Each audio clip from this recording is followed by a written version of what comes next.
بسم اللہ الرحمن الرحیم۔ ناظرین، آج کی ویڈیو میں ہم آپ کو اللہ تعالیٰ کی اشرف مخلوق یعنی انسان کے بارے میں بتائیں گے۔ ناظرین، اللہ تعالیٰ نے جب فیصلہ کیا کہ اپنی پہچان کرائے تو ساری کائنات کو بنانے کے بعد اللہ تعالیٰ نے انسان کو بنایا۔ انسان کو بنانے کے بعد اس کو اشرف المخلوقات کا خطاب دیا۔ اللہ تعالیٰ نے انسان کے دفاع میں عقل کی شمع کو روشن کر دیا اور اس کو دو راستے دکھا دیے، ایک راستہ رحمانی اور دوسرا شیطانی راستہ، اور اس کے اوپر ایک دن مقرر کر دیا اور اس کو اختیار دے دیا، تو چاہے تو رحمانی راستے پر چل کر شکرانے نعمت کر یا شیطانی راستے پر چل کر کفرانے نعمت کر۔ ہاں، مگر ایک دن میں تجھ سے پوچھوں گا ضرور کہ تو شیطانی راستے پر چل کر میرے پاس آیا ہے یا رحمانی راستے پر چل کر۔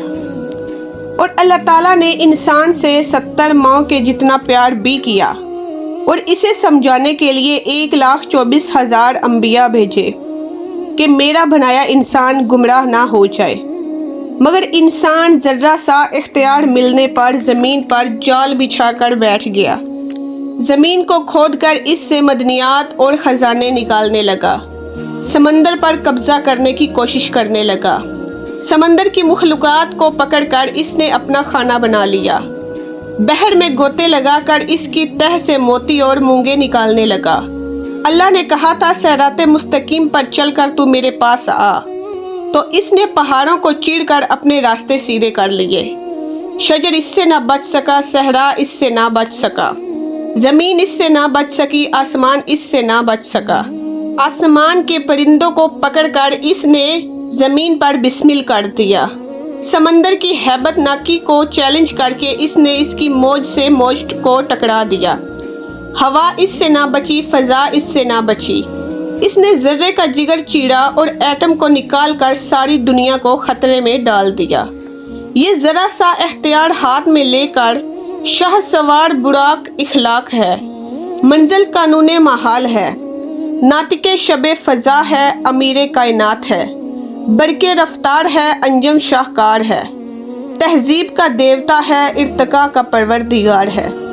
عناصر عالم اس کے سامنے خاک بصر ہے، چاند سورج اس کے آگے غلاموں کی طرح کھڑے کانپ رہے ہیں، شمس و قمر اس کی بارگاہ میں تاک رہے ہیں۔ یہ ذرہ سی اختیار اپنے ہاتھ میں لے کر یہ انسان اتنا بلند ہو گیا کہ لوہے کو آکاش میں اڑا رہا ہے، دانے کو دھرتی سے اٹھا رہا ہے، موتی کی آبرو کو بچا رہا ہے، جہازوں کو سمندر میں بھگا رہا ہے، زمین کو ناقابل رائج سمجھ کر چاند پر ڈیرے ڈال رہا ہے، مشتری اور زہرہ پر جانے کی کوشش کر رہا ہے، فرشتوں کی آواز کو ریکارڈ کرنے کی دعوے کر رہا ہے۔ ملائکہ میں ہلچل سی مچ گئی کہ اس کو تو اللہ نے زمین پر بسایا تھا، یہ کدھر آ رہا ہے؟ جبریل سب ملائکہ کو اکٹھا کر کے یہ خطاب فرما رہا ہے کہ فرشتوں ہوشیار ہو جاؤ، جس کو جنت سے نکالا تھا پھر واپس آ رہا ہے۔ آج کا ترقی یافتہ انسان کس چیز کی کمی ہے اس کے پاس؟ اس کے پاس کھانے کے لیے لذیذ خوراکیں ہیں، پہننے کے لیے رنگ برنگی پوشاکیں ہیں، اس کے پاس باد گلفام بھی ہے اور یاد آرام بھی، کائنات کی ہر شے ہے اس کے پاس، نہیں ہے تو سچی خوشی اس کے پاس نہیں۔ سب کچھ ہونے کے بعد بھی پھر پکار اٹھتا ہے کہ کچھ نہیں ہے میرے پاس، مجھے سکون نہیں، مجھے آرام نہیں۔ ہم کہتے ہیں ہمیں سکون نہیں ملتا، ہمیں آرام نہیں ملتا، ہمیں اطمینان نہیں ملتا، تو دیکھو ہمیں دولت قدوں میں انسان نہیں ملتا، نعمت قدوں میں ایمان نہیں ملتا، مسجدوں میں دہشت گردی تو ملتی ہے مگر ذکر رحمان نہیں ملتا۔ ملے تو کیسے ملے؟ مردوں میں حضور اکرم کا طریقہ نہ رہا، عورتوں میں بی بی بطول اور ازواج رسول کا سلیقہ نہ رہا۔